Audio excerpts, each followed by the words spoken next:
N'okutuusa olunaku olwaleero eggwanga likyali mu kiyongobero olw'abantu ababutikirwa kasasiro ekiteezi.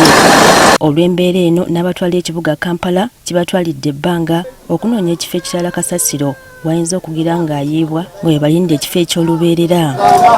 Bino nga bigenda mu maaso KCCA esinkanye abayima b'okuyonja ekibuga okuviira ddala ku byalo bayite ba Kampala Smart City Ambassadors okusala amagezi butya kasasiro gy'alina okuŋŋaanyizibwamu okwewala ebizibu nga bino okutuukawo. Okusinza ku nnankulu w'ekibuga Kampala Dorothy Kisaka bali mu kuteekateeka okutandika okugatta omutindo kasasiro nti baagala abayima b'obuyonjo mu Kampala okutandika okusomesa abantu okusunsula kasasiro oba okwawula kasasiro waabwe. Buli kyalo twagala kubeereko omusomo oguyigiriza sorting. Sorting ekolebwa etya? Sorting erina okukolebwa mu bintu bisatu. Waliwo awasooka wano ng'oteekamu kasasiro n'avunda.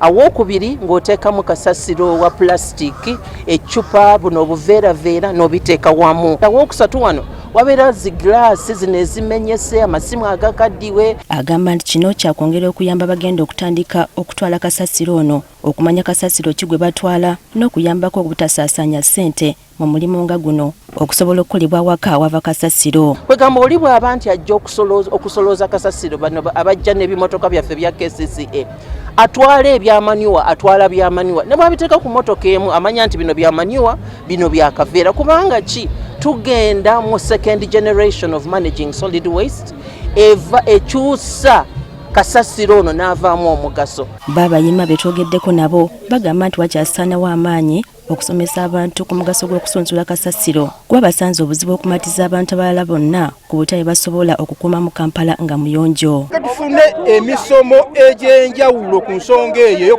ey'okulaba nga ekizibu ekya kasasiro mu Kampala kivaawo. Kyangu nnyo singa tubeera nti tukwatidde wamu. Ekibi abakulembeze babeera nnyo mu ofiisi tebaagala kudda wansi ku gurawundi.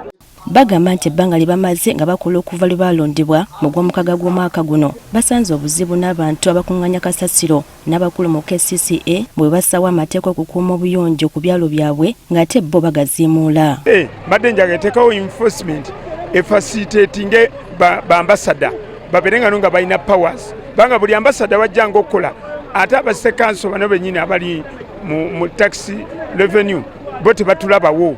Buli wobeera oteekesa amateeka ng'obuyonjo mu loogi balina engeri bwe tubanga abawoninga tuggale loogi bo balina engeri powers ziveeri ne zituyimiriza. KCCA egamba nti yabakanyedda n'omulimu gw'okunoonya ekifo ekitongole aw'okuyiwa kasasiro kyokka ng'obukwakkulizo obuliwo kirina okuba nga kiriko yiika ezitaka wansi wa 15 tekirina kuba ku nguudo z'amaanyi oba eziyisa emmotoka ennyingi tekirina kusuuka kilomita 30 okuva mu kibuga tekirina na kuba kumpi n'abantu. Priska Namulema agafeeyo ku Spark TV.